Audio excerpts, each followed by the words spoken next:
और किस लिए लगाया जाता है? तो शिव महापुराण की कथा कहती है, जिस दिन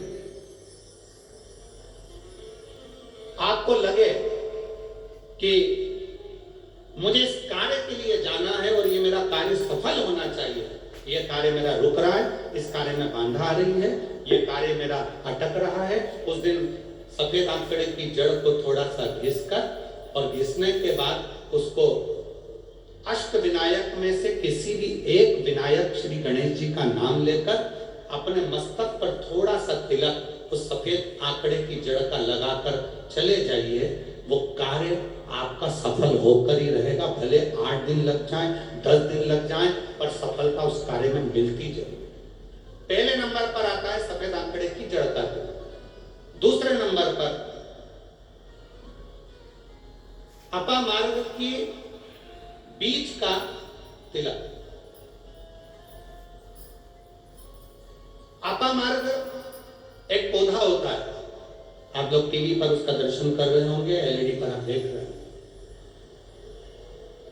अपामार्ग की जड़ का अर्थात अपामार्ग का जो पौधा होता है उसका जो बीज होता है, जैसे आप ऊपर लगा हुआ देख रहे हैं, इसमें बीज लग रहा है, पौधे को आप लोग देख रहे होंगे टीवी पर, एलईडी पर, एलईडी भी चल रही है, एलईडी पर भी देख रहे होंगे कि ये अपामार्ग का जो पौधा होता है ये आपको आपके घर के आसपास में कहीं पर भी मिल जाएगा, जंगल में मिल जाएगा, आपके घर के पास लगा हुआ मिल जाएगा, ये हर कहीं लग जाएगा। अपामार्ग का जो पौधा होता है, इसका जो बीज होता है, इसका जो फल होता है, फल में जो बीज होता है, इस बीज को सुखा लिया जाता है, सुखाकर इसको पीस लिया जाता है और पीसकर इसको जहां पर भगवान शंकर का शिवलिंग है, शिवलिंग का जल बहकर जहां से नीचे गिरता है, उसको समझ ले थोड़ा सा, आप लोग ध्यान में आ जाएगा आप लोगों के।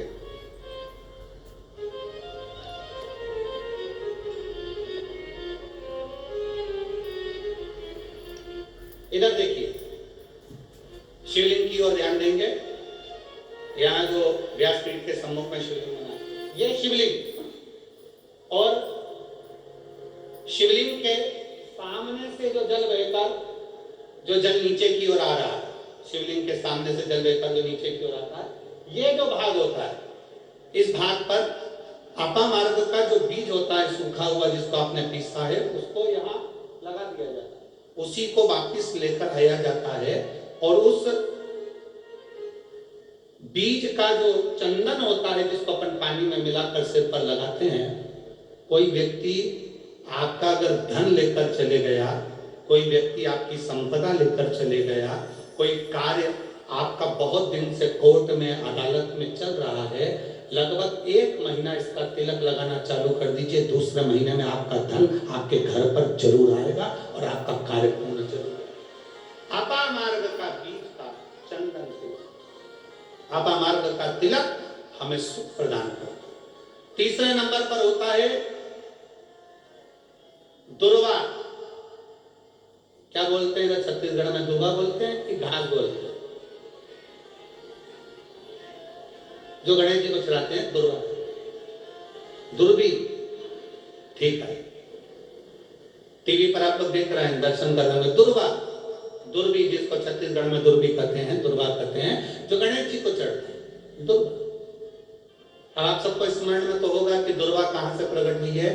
तो शिव महापुराण की कथा में विष्णु पुराण को अगर हम अध्ययन करें तो विष्णु पुराण का स्मरण करेंगे या कूर्म पुराण को पढ़ेंगे तो उसमें मिलेगा कि भगवान जब सुमेरु पर्वत को मंथन के लिए रखा गया था, तब वो पर्वत नीचे दबता जा रहा था, तब कच्छप भगवान अपनी पीठ पर उस पर्वत को धारण करे थे। कच्छप भगवान जब पीठ पर धारण करे तो समझ लो भगवान नारायण की जंघा पर ही वो पर्वत रखा हुआ था, जिसको घर्षण किया जा, घर्षण किया। वो पर्वत जैसा जैसा घसा रहा था, रोम गिर रहे थे, उसी रोम की दुर्वा का भाव हमारे शास्त्रों में आता, उसी से दुर्वा की उत्पत्ति मानी। दुर्वा गणेश जी को प्रिय है, और दुर्वा का फल कितना है? दुर्वा का फल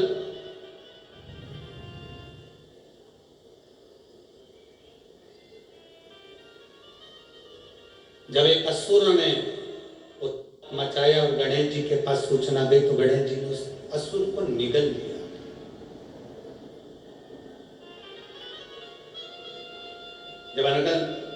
जब देखा अनायास उस असुर की ओर देखा तो भगवान गणेश जी ने उसको निगल कर अपने गर्भ में, अपने पेट में उसको धारण किया। अंदर ज्वाला उत्पन्न हुई। भगवान शंकर ने दुर्गा गणेश जी को दी, उन्होंने पाई, अंदर बैठा हुआ असुर समाप्त हो गया। पाप कर्म हो, बेकार कर्म हो, गलत कर्म हो, असत्यता हो, या कहीं हमारे हाथों से हमारे द्वारा कोई पाप कर्म यदि हो जाता है, वैसे तो संपूर्ण विश्व में शिव महापुराण की कथा कहती है 4 स्थान पर प्रत्येक व्यक्ति से पाप होता है। पहला, झाड़ू लगाते समय छोटे छोटे जीव मर जाते हैं जिसका पाप माथे चढ़ जाता है। दूसरा, अग्नि जलाते समय छोटे छोटे पतंगे जल जाते हैं जिसका पाप मस्तक पर चढ़ जाता है। तीसरा, जल में कपड़े धोते समय, स्नान करते समय छोटे छोटे जीव मर जाते हैं जिसका पाप माथे चढ़ जाता है। चौथे नंबर का, चलकर जाते समय अपने पांव के नीचे, चप्पल के नीचे छोटे छोटे जीव मर जाते हैं जिसका पाप माथे चढ़ जाता है। शिव महापुराण की कथा कहती है एक दुर्वा शंकर जी को, एक दुर्वा गणेश जी को जब हम समर्पित करते हैं तो हमारे मस्तक का सारा पाप अपने आप समाप्त हो जाता है। दुर्वा में इतना तेज है दुर्वा। और शिवपुराण कर रही है तीसरे नंबर का तिलक है दुर्वा का। दुर्वा का तिलक, दुर्वा को चढ़ी हुई जब छोटी सी दुर्वा लेकर उसको सूखने के बाद भस्म बनाकर शंकर को चढ़ाकर उस भस्म को लाकर मस्तक पर यदि तिलक लगाया। कोई व्यक्ति तुमसे कह दिया कि तेरे बस का ये नहीं है, कोई ने कह दिया तू ये सरकारी नौकरी पा ही नहीं सकता, कोई ने कह दिया कि तू ये काम कर ही नहीं सकता, तू मकान बना ही नहीं सकता, कोई ने कह दिया तेरी दुकान चलेगी ही नहीं चाहे कितनी खोल ले। अगर आपका कोई आत्मबल नीचे गिराता है तो 20 दिन तक दुर्वा का तिलक यदि मस्तक पर लगाया जाए तो आत्मबल भी बढ़ता है और कार्य सिद्ध होता है। ये दुर्वा तिलक की महत्व। चौथे नंबर पर आता है बेलपत्र की जड़ का तिलक, जिसको हम पहले भी कथाओं में बोल चुके हैं कि बेलपत्र कि मिट्टी का भी अगर तिलक लगाया जाए, बेलपत्र के नीचे की मिट्टी का भी अगर तिलक लगाया जाए तो वो भी फल देता है। तो बेलपत्र की जड़ का तिलक तो बहुत मूल है। कभी मान लो कहीं बेलपत्र की जड़ ऐसे नहीं निकालना चाहिए, बेलपत्र हरा भरा रहे तो कभी उसकी जड़ नहीं निकालनी। कभी भी मान लो कोई बेलपत्र का वृक्ष सूख गया, कोई बेलपत्र का वृक्ष अगर सूख गया है, उसकी अगर जड़ मिल गई है तो उसको घिसकर उसका चंदन बनाकर शिव का लेपन कर उस चंदन को अपने मस्तक पर भी धारण कर सकते।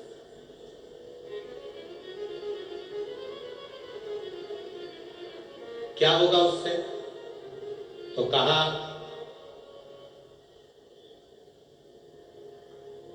किसी व्यक्ति को कोई कार्य के हेतु आपने बोला और वो व्यक्ति कार्य से इनकार कर रहा है, मना कर रहा है कि ये मेरे बस का नहीं है, मैं नहीं करूंगा, उठा तुम्हारी फाइल लेकर जाओ यहां से, ये मैं नहीं करूंगा।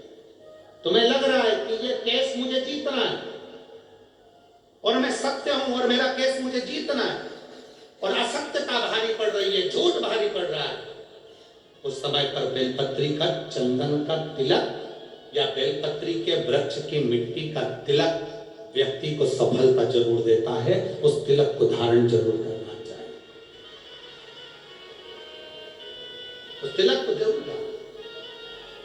बेलपत्र का तिलक, बेलपत्र की मिट्टी का तिलक, बेलपत्र के वृक्ष के नीचे बैठकर करा गया भजन, बेलपत्र के वृक्ष के नीचे बैठकर करी गई साधना, बेलपत्र के वृक्ष के नीचे बैठकर करी गई आराधना हमें फल प्रदान करती है। और मैं संपूर्ण देशवासियों को इसके लिए बहुत बहुत साधुवाद देता हूं, बहुत बहुत बधाई देता हूं कि जब वृक्षारोपण कराया जाता है विठले सेवा समिति द्वारा, सारे शिव भक्त अपने अपने क्षेत्र में बेलपत्री का पौधा लगाते हैं और बेलपत्री के वृक्ष को बड़ा करते हैं। उसके लिए आपको साधुता देते हैं। साधु अपने जीते जी अपने जीवन काल में प्रयास जरूर करो कि बेलपत्री का पौधा जरूर लगाया जाए, क्योंकि जब हम भोले बाबा के भगवान शंकर के चरणों में जाएं तो शिव कृपा, शिव करुणा